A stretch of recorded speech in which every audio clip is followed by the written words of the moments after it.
¿Cuántas veces hemos dicho que el socialismo no funciona en los videos de Academia Libertaria? Muchas veces. Y es extraño tener que hacer un video más, porque si algo queda claro es que el socialismo no funciona. No ha funcionado antes, no funciona en este momento y no va a funcionar en el futuro. Y al menos en el caso de Colombia tenemos cualquier cantidad de ejemplos del fracaso rotundo del socialismo. Tenemos al país vecino, Venezuela, fracaso rotundo del socialismo, y ese fracaso se ve en la muerte de una gran cantidad de personas, en cómo las personas en Venezuela huyen de ese país, en cómo la vida en Venezuela se ha convertido en un infierno, y sin mencionar Cuba, donde las personas huyen de ese país y van de un país que es altamente socialista a países que no lo son, o que son en menor grado, como los Estados Unidos y en algún momento también Colombia. Ahora, el socialismo, lo hemos dicho aquí, no funciona no porque en los ejemplos con los que contamos no se haya implementado su versión original. No es el caso de ese socialismo no funciona porque no es socialismo auténtico, no es el verdadero socialismo. Cuando se institucionalice el verdadero socialismo, el socialismo va a funcionar. Esperen y verán. Tampoco tiene que ver con que las personas que implementan el socialismo, la élite que lidera la implementación socialista, sea menos inteligente. Y tampoco tiene que ver con que aquella élite que implementa el socialismo sea corrupta. El socialismo no funciona porque cuando no hay propiedad privada sobre los factores de producción, es decir, cuando se socializa la propiedad sobre los factores de producción, tierra, trabajo y capital, sencillamente no hay precios que le permitan a las personas entender a qué cursos de acción asignar los recursos. Sin propiedad privada sobre los factores de producción, no se pueden intercambiar ese trabajo, esa tierra y ese capital. Y sin ello, los empresarios no cuentan con la información de cuánto cuesta producir. Y sin esos precios tampoco se puede conocer cuáles son las necesidades de las personas, es decir, qué necesitan las personas, qué están dispuestas a comprar, qué están dispuestas a vender, cuándo están dispuestas a hacerlos y cuándo no lo están. Sin esos precios también desaparece cualquier ganancia por parte del empresario. Y recordemos, la ganancia es lo que incentiva a un empresario a hacer cosas en favor de otras personas a cambio de lo que conocemos como una ganancia empresarial. Y sin precios, sin propiedad privada sobre los factores de producción, tampoco hay competencia. Es decir, tampoco hay afán entre los empresarios para rivalizar los unos con los otros para producir las mejores cosas, los mejores medios a los precios más bajos posibles. Sin función empresarial, sin competencia, sin precios, sin propiedad privada sobre los factores de producción, es decir, con socialismo, sencillamente el mundo se derrumba, como ya se ha derrumbado una y otra vez que se implementa el socialismo. Ahora, lo curioso con el socialismo es que las primeras imágenes que nos llegan del socialismo, o más bien del fracaso del socialismo, están relacionadas con la salud. Cada vez que el Estado decide centralizar la producción del servicio de salud, es decir, cada vez que prohíbe el mercado de la salud, porque prohíbe la propiedad privada sobre los factores de producción para producir salud, el resultado es catastrófico. El costo o el resultado de ello es, de nuevo, la calidad de la vida de las personas, que desmejora muchísimo al no poder encontrar citas, al haber escasez de medicamentos, o la muerte de los mismos, esperando ser atendidos para curar sus enfermedades y nunca encontrar quién satisfaga esa necesidad en el momento requerido. La producción así entonces sin precios es imposible y está llamada al fracaso en general, pero en específico la producción del servicio de salud de esta forma bajo el socialismo está llamada a fracasar. Ha fracasado, fracasa en este momento y fracasará en el futuro. Y a pesar de ser la imagen, la propaganda, por así decirlo, del fracaso rotundo del socialismo, la salud, las miserias que se experimentan respecto al servicio de salud, la reforma en este momento del presidente Petro es añadir, no restar, añadir socialismo a la producción del servicio de salud. Es decir, lo que se quiere es restar relevancia a la competencia, al mercado, al empresario respecto de la prestación del servicio de salud y entregárselo al Estado. Es decir, centralizar la producción, no descentralizar la producción del servicio de salud. Y no es que esté en riesgo con esta medida de concretarse la reforma de que perdamos en Colombia el mejor sistema de salud del mundo, en lo más mínimo.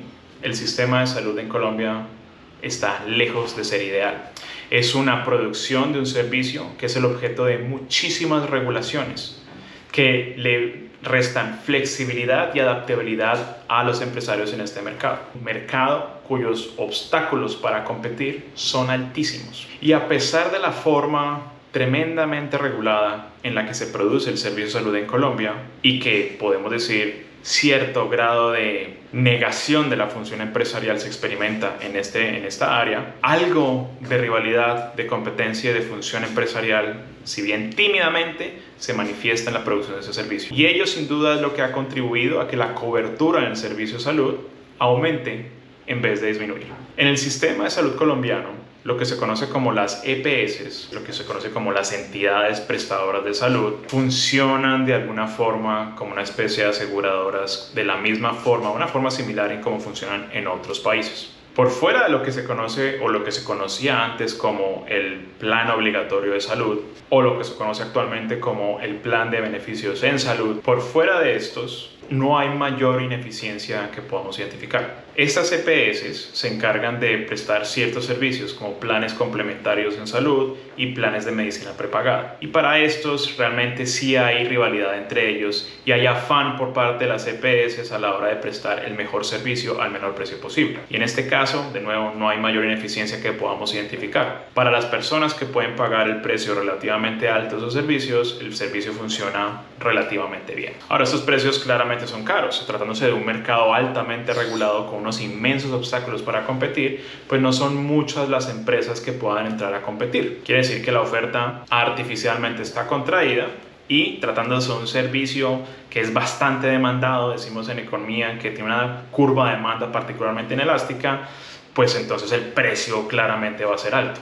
Es respecto a lo que antes se conocía como el plan obligatorio de salud o el plan de beneficios en salud, donde se comienzan a ver las más vulgares ineficiencias. Las EPS, a la hora de la verdad, en este contexto no compiten con precio ni con servicio. Por un lado, los precios son determinados arbitrariamente y centralizadamente por parte del Estado. Por otro lado, los servicios, o sea, lo que incluye este plan de beneficios en salud, también es determinado arbitrariamente por parte del Estado. Es decir, las EPS no pueden innovar ni en servicios porque están determinados centralmente por el Estado y tampoco lo pueden hacer en precio. Y aún así en este respecto, si bien tímidamente algo de manifestación de la función empresarial se ve. No en vano, cuando una persona entra a lo que se conoce como la formalidad en el mercado, si es contratado en el momento que sea contratada por una empresa, puede elegir a qué EPS se irán sus contribuciones obligatorias, que por cierto esas contribuciones pues no son voluntarias por parte de los usuarios. Pero algo de competencia y algo de rivalidad tímidamente hay entre las EPS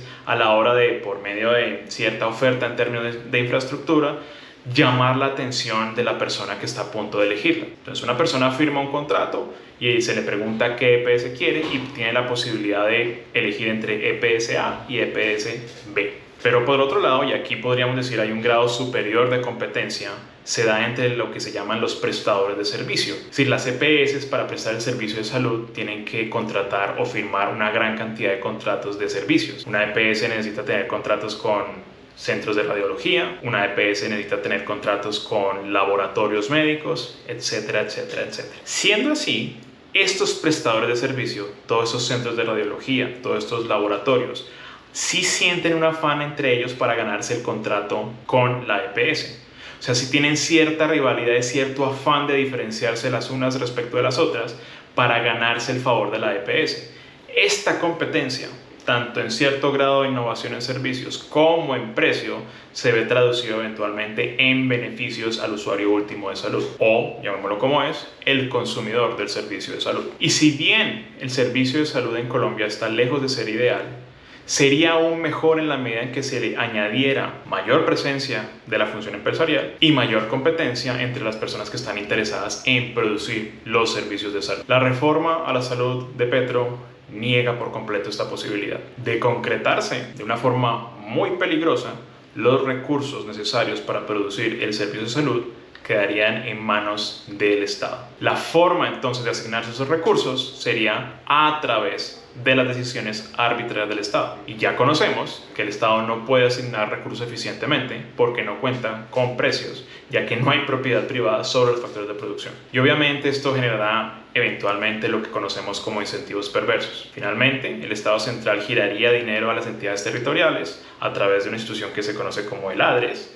y finalmente se asignará de acuerdo al favor político o a argumentos de tipo de conveniencia política. Y estos a su vez irían a contratar con una serie de hospitales públicos. Siendo así, entonces no será a la hora de la verdad la corrupción lo que va a determinar el fracaso del sistema de salud de concretarse la reforma de PREP. Tampoco va a ser la fibra moral que tengan los agentes del Estado a la hora de asignar recursos. Va a ser finalmente que toda manifestación de implementación socialista, cualquier resta de papel al mercado para entregárselo al Estado, fracasará. En este caso, definitivamente la pregunta no es si va a fracasar la reforma a la hora de entregarle la producción del servicio de salud al Estado. La pregunta es cuándo lo va a hacer y a qué aceleración lo va a hacer. Es definitivamente una certeza muy desoladora, que a su vez va a añadir a la gran cantidad de imágenes de hospitales caídos, de gente muriéndose en los pasillos de los hospitales, que dan cuenta del fracaso del socialismo. La diferencia es que las imágenes no van a venir de Venezuela, no van a venir de Cuba, lamentablemente vendrán desde Colombia. Será una evidencia más, como si tuviéramos pocas, del fracaso rotundo del socialismo, en este caso, en la producción del servicio de salud.